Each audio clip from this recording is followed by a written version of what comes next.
Then you will also need a local IDE. To recap IDE, this is an integrated development environment right here.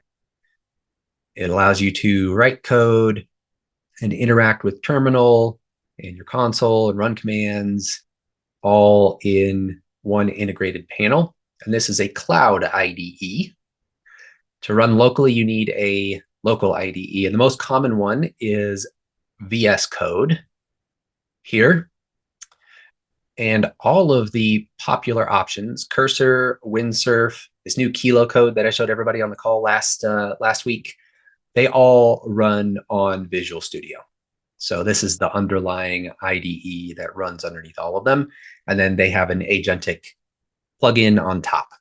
My go-to is Windsurf, this one right here.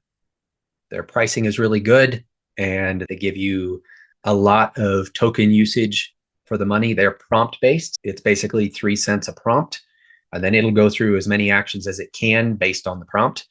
So you can do a lot of building with their $15 plan, and they have a lot of prompts included for the demo, the trial. Cursor is also really popular. I don't love it as much. I feel like Windsurf works a little bit more smoothly, so that's why I prefer Windsurf.